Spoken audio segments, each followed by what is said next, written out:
Hano ntago mbeshya, hari abantu benshi mu Rwanda, ababyeyi benshi bakibaza ku buzima bwa kaminuza abana babo babayemo. Ubuzima bwa kaminuza ntibumeze nk'uko mubitekereza. Benshi batekereza ko kujya muri kaminuza ari ukuba ugiye kubona ejo heza hazaza, ubuzima bwiza, ibyishimo ndetse n'ibindi birenze. Ariko nyuma y'amasomo, byinshi mubona, akamwenyu, amafoto meza kuri Instagram, social media zose, ibyo byose si ukuri. Hari ubundi buzima bukomeye mutazi. Hari abanyeshuri baryama badafite ibyo kurya, akarya rimwe ku munsi kugira ngo iminsi yicume. Hari ababeshwaho n'inshuti zabo, akaza akagusura umunsi umwe akarara, ukagira ngo ni izindi mpuhwe. Ni ukugira ngo arebe ko iminsi yakicuma, abika igifu kugira ngo ejo azabone ibyo arya. Hari n'abatakaza inzozi zabo. Yego, uyu munsi tugiye kwinjira mu buzima nyabwo bw'abanyeshuri bo muri kaminuza zo mu Rwanda. Nkurikira tubane uyu munsi.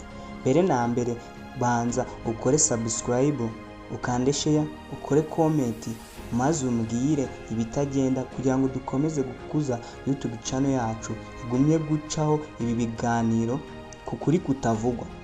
Bikore maze dukomeze. Mu by'ukuri muri iki gihe kaminuza ni inzozi ku rubyiruko rwinshi rwo mu Rwanda.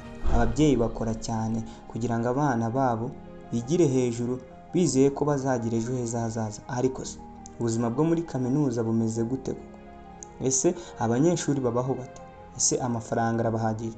Ese pressure y'amasomo, urukundo na social media n'ubuzima bwa buri munsi bibagiraho izihe ngaruka? Mu by'ukuri abanyeshuri benshi baba mu byumba bito cyane bizwi nka hostel, ugasanga ni ubucucike. Harimo abanyeshuri benshi cyane barenze umubare.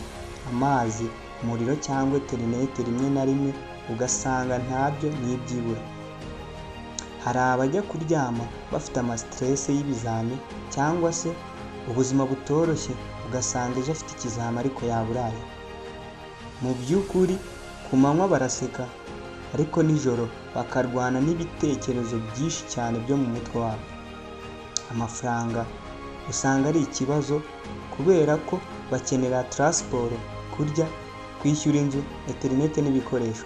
Abanyeshuri bamwe bahitamo gusiba amafunguro kugira ngo babashe kugura internet cyangwa kugura ibindi byose bikenerwa. Ni ukuvuga ngo izo pressure zose zigahura nuko abo bana bafite ibizami, ugasanga umunyeshuri yatsinzwe. Ubwoba bwo kubura akazi nyuma yo kurangiza. Mu by'ukuri uriga ariko watekereza ko ibintu uri kwiga bishobora no kutazaguha akazi, wareba imyaka wabitakajemo ugasanga ni ikibazo gikomeye cyane. Abenshi usanga bagize depression, stress adashira. Abenshi baravuga ngo ndaho, ariko mo imbere bari gushira. Ni ukuvuga ko hari ibintu byinshi byo muri kaminuza abantu benshi baba hanze batazi.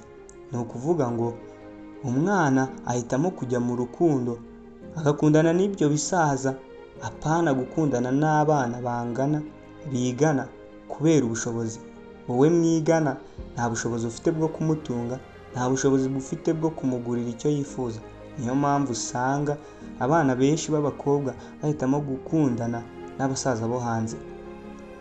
Izo pressure zose baterwa n'inshuti zabo, ugasanga yishoye mu biyobyabwenge cyangwa ibindi bintu. Gukundana kubera amafaranga ni ikibazo gikomeye cyane mu banyeshuri. Abanyeshuri bamwe berekana ubuzima butari ubwa nyabwo, ugasanga ku ma Instagram, TikTok ni abanyeshuri basa neza, mwahura ukabona yambaye akenda gasa neza, nyamara imbere bari gushira. Izo social media yerekana ibyishimo ariko ntigaragaza amarira yabo. Nyamara abo bana baba bafite ibibazo bikomeye cyane.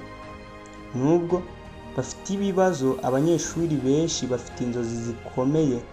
Hari abakora utu business dutoya, hari abashakisha ariko ubuzima bwabo bukanga kugira ngo bazagire uko bahindura imiryango yabo.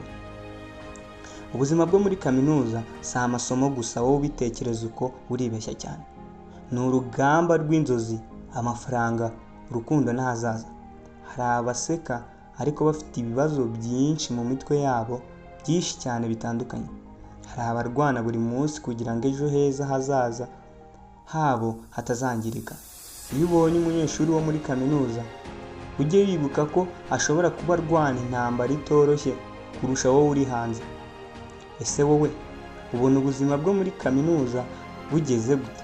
Niba uri umunyeshuri, sangiza abandi experience yawe kandi ntuzibagirwe subscribe, comment na share kugira ngo dukomeze kubagezaho ibiganiro byiza kandi byubaka. Wowe unyumva ni MC Clement, mbakunda cyane, nyakwiriye gutangwa akomeza gutetesha.